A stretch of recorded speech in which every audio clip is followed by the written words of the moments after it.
If you're watching this tutorial, that means you want to separate your audio and not get claims on your VODs. So this is OBS. This is what we're going to be working in. So this is fresh out the download. So important thing, you need OBS, classic OBS. You also need OBS 28. I don't care, 0.1, 0.2, whatever. It has the feature that we need. This is what OBS should look like. Generally. Important step. We have desktop audio and we have mic. We gotta get rid of that. So we gotta go to settings. Gotta go to audio. And make sure all of these are disabled, not default. Disabled. Alright, apply. You notice these are gone. Oh no. What are we gonna do? How are you gonna hear me talk? Well, we're gonna go to the new source. We're gonna go to audio input capture. Click on that one. Name it mic. Device, you're gonna pick your mic. I use a Blue Yeti. Gonna click that one. Alright, look, now we have our microphone back. Alright, so I want everyone to listen to my weeb music. Alright? But how am I gonna get that to capture if I don't have desktop audio? Well, I'm so glad you asked, Mr. Tutorial Watcher. So we go to the new thing called Application Audio Capture. Beta. Alright, name it Spotify. Spotify. Alright, so the window we want it to pick is Spotify.exe. But the important thing is we have window match priority. What we want to change this to is to match title. Otherwise, find window of same executable. What that means is when it changes songs, it's going to change the window title, but it's not really going to care. It's just going to be like, oh, that's Spotify. I want to listen to that. So that's what we're going to do. So if you're a nerd and you play games with your friends, you probably want to capture Discord. So gotta make sure you have the Discord app open. It has to be the app. Minimize it.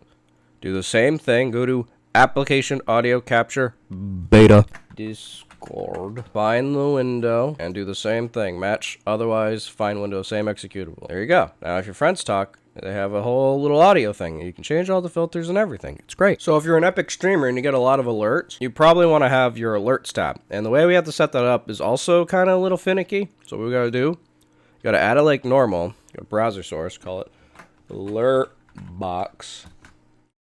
And then for the URL, you put the URL. But the important thing is you gotta check off this box. Control audio via OBS. Oh god. Wait a minute, guys. I gotta sneeze. Oh god, my fucking arm.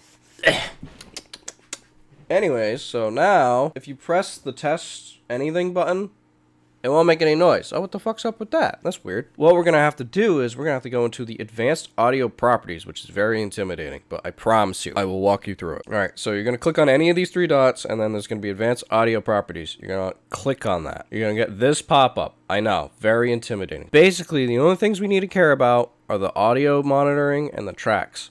What we're going to do is we're going to turn off all these tracks past 2.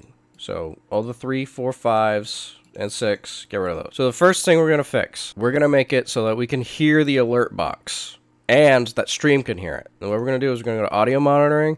We're going to change it to monitor and output. That means we can hear it and then stream can hear it. So once we're here, we're actually going to have to make a detour for this to make sense. So you're going to want to go to settings. And then what you're going to want to do is go to output. And then you see an output mode. You want to change that to advanced. So, the only thing we need to care about in all of this is the streaming settings. And there's audio tracks and Twitch VOD tracks. Twitch's VOD is basically the video that gets left behind on your streams after you're done. So, that means if I go back to watch your stream, whatever this audio track is all that's actually going to be there. I don't know the weird technical magic, but that's how it works. So, we want to check that on, because we want it to be different. So what we're going to do is whatever the VOD is going to be whatever's on track 2. So audio track is everything that everyone listens to when the stream is live. The VOD track is what everyone listens to when they come back to the stream. What that basically means is Twitch isn't going to flag you for all your copyrighted music because it's not going to be there. Because that's why we're going to turn off audio track 2 for the Spotify track. Anything you don't want saved to your VOD, you would turn off that for the VOD track. So now if we test the follower alerts, it'll work because we're monitoring the output and it'll go out to stream. What we're going to do for gameplay is we're actually going to make a new scene, call it gameplay.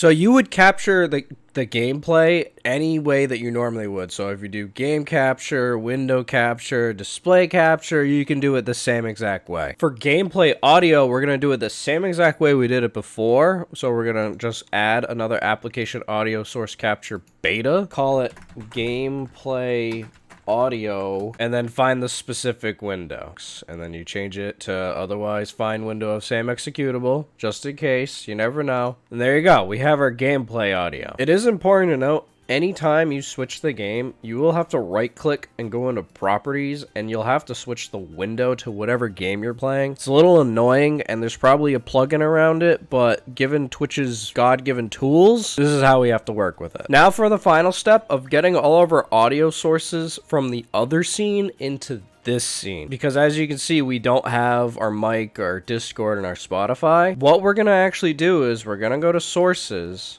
we're gonna go to scene, and then you're gonna get this. What we want to do is we want to add an existing scene. So the exact existing scene that has all of our audio, which we left named scene, we're going to click on that, and we're going to press OK. And then as you can see, all of our audio sources came over. So if we do anything to this previous scene, it'll affect it in any other scene that it's like nested into as a source. So it's basically displaying two scenes. On top of that, what's even cool is those sources that we put in, you know, the StreamLabs alerts, those also carry over. So, you know, you're welcome for that. Using these steps, you can like add any application or browser source and like separate the audio exactly how you want it. So yeah, that's it. You watched a tutorial and figured it out.